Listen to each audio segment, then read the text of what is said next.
Hey, it's Doug from Rise Above Performance Training, and I want to know, do you know the difference between an overhead military press, a push press, and a jerk?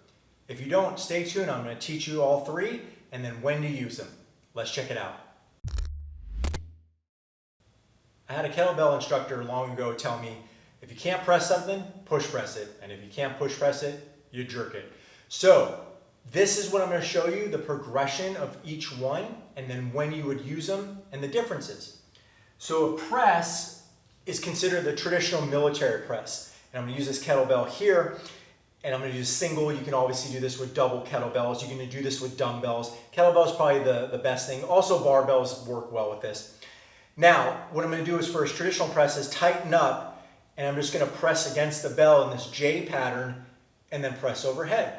And then what I'm going to do is pull down. So there's no body assistance to get this weight up. I'm strictly pressing it overhead, and that is a traditional military press. I don't even want to lean back and press it more at the chest. I want to stay pretty much upright, press, and then have it right over the hip. So now let's say I'm doing a set in a circuit and I get tired and I still want to press a little bit, or I want to squeak out a few more reps so that my strict press gets a little bit better. Let's say my best with this is 5 reps and I want to do a few more, so hopefully in a few weeks I'm able to press this strictly 6 or 7 times. I could do a push press. Now a push press is getting the bar into the rack position. I'm going to have it against my chest. Now my chest is my platform to help bring the weight overhead. I'm going to dip with my legs, and you can dip, when you dip is more of a downward dip rather than back. So I'm going to push down, the knees will shoot forward a little bit, and I'm going to use this platform to bring it overhead. Now what I don't want to do is have any separation between my chest and the bell until I'm flowing through the press.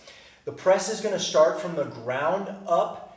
As it travels here, I'm just going to push right overhead with a strict press. So the velocity comes from the floor, and that energy, almost like a earthquake rumbling down, and it follows through the bell. So I'm going to dip, top, and then that's going to press. So I did it pretty slowly, but more real time is going to be dip, and then I help get it overhead and down.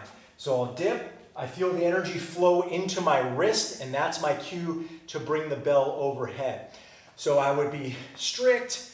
I'm getting tired. I got one more maybe. Okay, I want to squeak out a push press. Push. And I can squeak out a little bit more because I have the legs to help me out. Now lastly, we're going to go over the jerk. Now the jerk is similar in position, but we're going to just move the bell a little bit and then move our body underneath it. The reason why you would do a jerk is that for heavy weights, you'll see it a lot in Olympic lifting, those big 235 when they're doing cleans and jerks. They don't really lift the weight that high. They get it to about the belly, dip under, and then when they get it overhead, they actually only move it a little bit off their chest and dip under the bar. So if you slow it down, you'll see the technique. They're not actually lifting the bar very high. It's just fast movements of getting under the bar and then all their strength hitting behind the bar, so their leverages are better to facilitate it overhead. So again, I'm going to bring the bell into this rack position. I'm going to use my chest.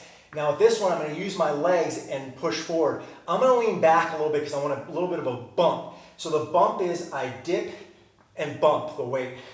So it's almost like a push press, but that energy comes up and I'm bumping. The bell will get off my chest, and then that's my cue to dip underneath. So I'm going to bump, dip, and then come up. When I dip, the bell locks out.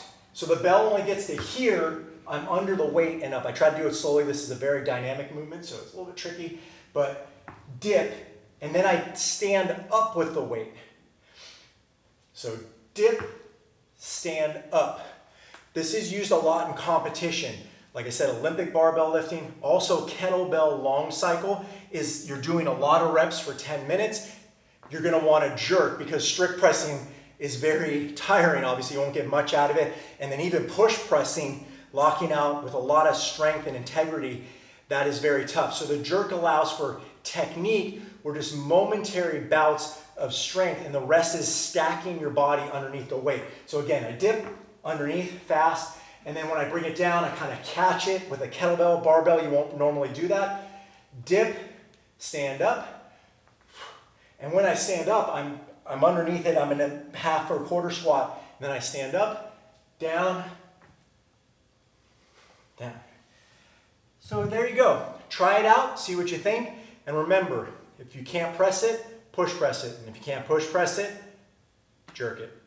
Thanks for watching. If you liked the video, please like it down below. Also consider subscribing, put a new video out every week. Thanks again, and we'll see you next time.